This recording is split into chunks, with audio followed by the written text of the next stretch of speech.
Hey everyone, and thank you so much for joining us for our fourth episode of Like Being Social. My name is Tonya Tucker. I'm your host with Like It Marketing, and today we have a very special guest with us. We have David Sprinkle here in the house. Glad to be here. Thanks for having me.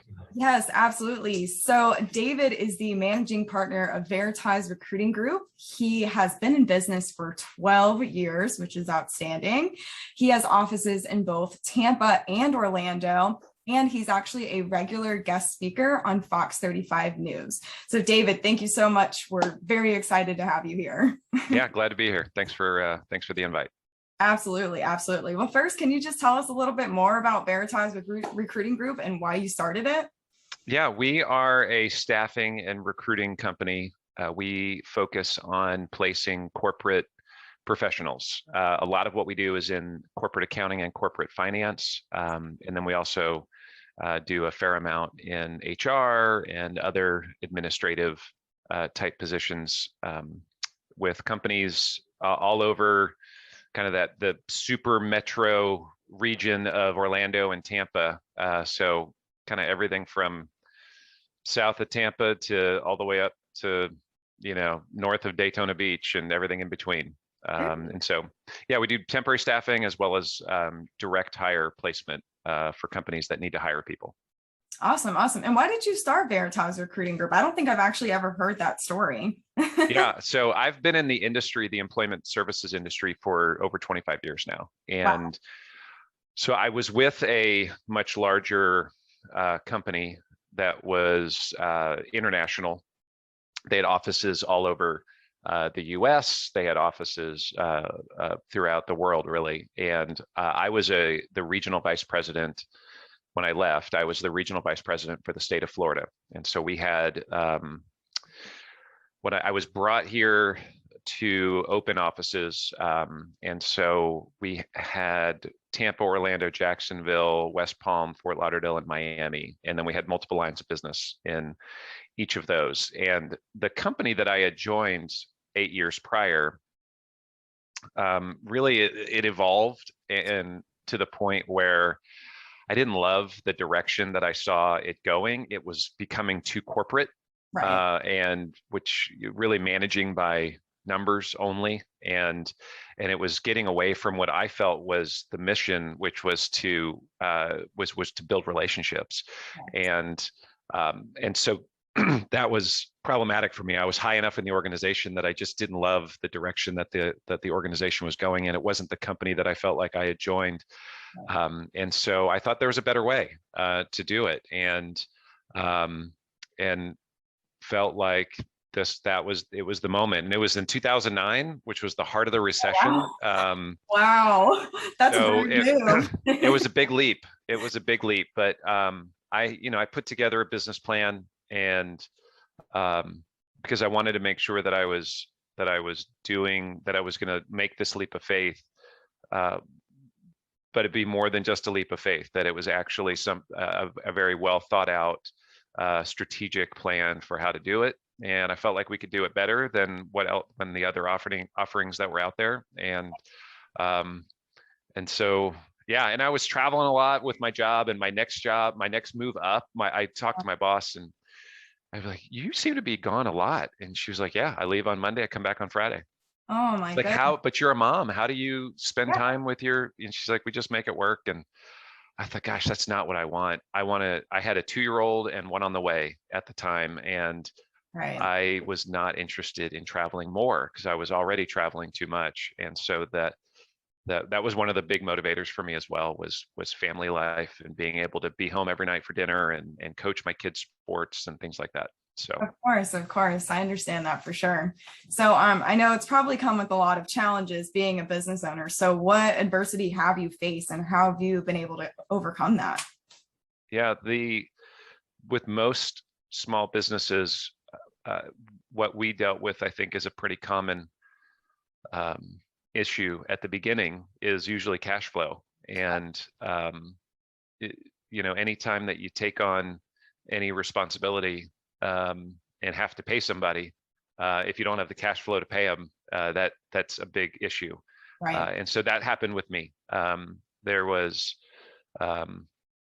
Well, two things. One was right out of the gate, the plan was my wife was working for the Heinz Corporation's ketchup company, Right. and so she had a great job and a company car and great benefits. So the plan was, okay, I'm going to leave my great job that has all those things and start up this company, and we'll just survive on my wife's salary and my wife, all those things. Makes sense. Well, I left that company in January, and 4 months later, where I'm still just starting to get things rolling, right before my wife was about to give birth to her second child, she got laid off. And so that Oh, was the my first gut gosh. check of, okay, my wife can't go get a job right now. She's about to give birth. Do I need to go back Oh, and find a traditional job, or do we stay the course? that's tough. And even though the plan has changed now, so that was a big curveball.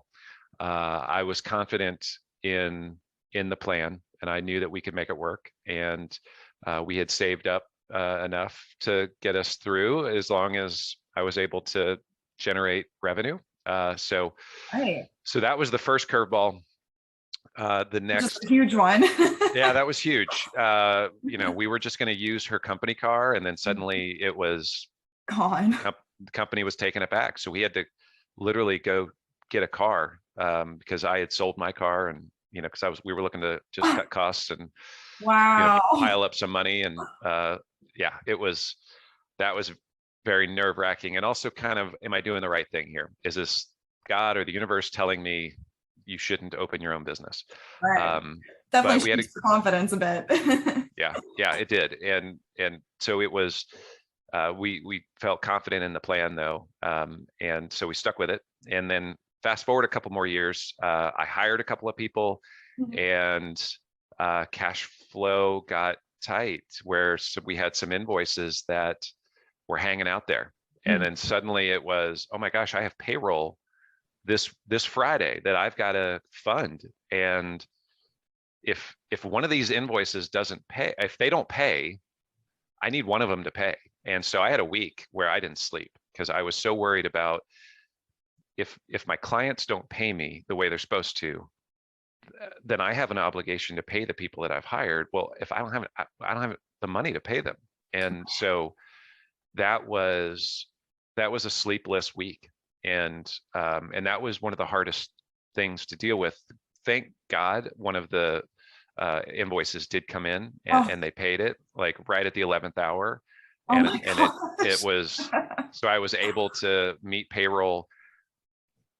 But for me, on a go forward basis, I was like, I never want to be in that situation again if I could help it. And so operating conservatively, making sure that we've got the right cash reserves in the bank, and not just spending everything. Just, it's like, oh my gosh, we're making all this money, let's go spend it, let's go buy new cars and buy a house, and Don't do it. do that, because a lot of entrepreneurs will do that. They start making money, and then they don't leave it in reserve, and they spend all their money, and then all of a sudden they're like, what, I have to pay taxes on this? And then the tax bill comes in, and then suddenly The taxes are huge. yeah, oh yeah, and you got to plan ahead for it. So Good advice. Definitely have a reserve out there. Don't spend your money.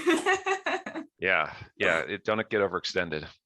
Yes, yes. Well, there are good things to invest your money in. So that brings me to my third question to you, which is, what should you invest in to grow your business? And that's going to be, depends on the company Right. overall, but every company, and where the money is always best spent, is on their people. Yes. If you're going to grow, and growth usually comes with, and the ability to grow usually comes with hiring capable people that can do the job. Entrepreneurs, in many cases, have a hard time delegating, have a hard time letting it go, because they're good at what they do, and the people that they hire aren't as good as they are, and in most cases. And so that's where it goes from just being an entrepreneur and starting up a small little business that's just you, to actually growing it, and growing it beyond just you. You got to hire good people. And so that's the best investment. Right. is to hire good people, to give them the environment and the tools to be successful, and to constantly reevaluate that, because that's one of the cash flow is a hard thing, and it's easy to spend a lot of money on shiny objects that the latest greatest computers and any latest greatest thing. When we started, I was going to a computer store that refurbished computers, and Sure. that's what we started with, was refurbished computers, because I didn't want to spend twice the amount of money if it could do the job. No, that's a And great idea. so little things like that, to where you can kind of cut costs but still get it done, and then set some goals and say, hey, if we can get to this point, then I'll buy new computers, and I'll buy new ones this time, and then it gets everybody bought in to the same mission, and so that they understand that, hey, maybe we're shoestringing it right now, but if we hit these milestones and are able to get to this point, then we don't have to shoestring it as much anymore. So, Right. but people are the biggest asset, and that's where you got to spend your money if you want to grow. Great answer. Great answer. I guess, what advice do you have for other business owners out there who do want to expand their business to a new location? Like, you have offices in both Tampa and Orlando. So Tampa is one of your newer ones. I know you've been there for about a year now. What advice would you give to business owners to expand? I put a plan together. Too many times people, especially small business owners, kind of shoot from the hip a little bit and enter into things because it seems like a great idea. And so then they just do it. And it's like, okay, well, what's your business plan here? How are you going to do it? And so taking the time to write a business plan for an expansion, for starting a business, and write it in a fashion that if you were to try to get an investor to invest in that location or that business. That's how I wrote my business plan at the beginning. Was I wanted to do it in a manner that I didn't get investors, but if I did, if I was to present it to an investor, would they say, okay, yeah, that makes sense to me, and I'm willing to take the risk and give you my money, and because I think I'm going to get a return on that investment. Right. So you got to do that for yourself. You're the investor. Typically you're the lone investor. So if you're going to open a new location, put a business plan together on why that makes sense. Do a SWOT analysis, and then figure out, is this a good investment? And what's the potential return on investment? And what are the milestones that we need to hit in order to consider that we're on the right track to profitability, to sustainability? Those are the things that you got to do. Too many entrepreneurs are just kind of winging it and flying by the seat of their pants. And then they get over their head. They commit to some, location, some lease that they can't afford, and, on a wing and a prayer, and that typically doesn't work. Right. I love that idea of writing it down as if you were, presenting it to investors. That's a great idea. So I guess, what would you tell business owners not to do to grow their business? Don't wing it. Don't wing it. Don't stray too far from what you're good at. I see this all the time, not only with small businesses, but also nonprofits that I get involved with. They see the shiny object, and then they run off and go on this tangent, and then they stray from their core business of what they're good at. And that you've got to make sure that that's always solid, and that you're not going away from it too far. Even big companies get into this problem. Yeah. They start going down the path that it's not who they are, it's not what they do, and it dilutes their core business, and then all of a sudden that core business starts to erode. Mm-hmm. So that would be my my biggest advice to not do is don't stray off of onto these tangents, and chase something that isn't to your core business, unless, again, that you've got a strategic reason why you're going to do it, and that you've got a plan for how you're going to fund it, how you're going to do it, and not just winging it. When you're just winging it, anything that comes at you, then you start going and you follow it down the trail, and that can lead people to bankruptcy and ruin. And that's not what you want to do. You want to be intentional about what you're doing, how you're doing it, and avoiding the shiny object syndrome, where you're so distracted by this over here that then your core business goes away. Yes, yes, I love that. And then I guess my last question for you would be if somebody wanted to reach out to you for your services, how can they get a hold of you? So our website is probably the easiest way to get a hold of us. It's veritas.careers. So veritas.careers. You go there, it's going to automatically direct you to the big website, which is veritasrecruitinggroup.com. But veritas.careers is the easiest way to get a hold of us. Perfect. Perfect. Well, this is really great. Thank you so much for being on our show and just sharing your story, your advice to all these other business owners who are watching right now. For those who are watching, I'll make sure that I include David's contact information in our show notes. I'll include mine as well. If you'd like to be a guest on my show, please feel free to reach out. And again, thank you guys so much for watching. Thank you, David. This has been really great. My pleasure. Thanks for having me on.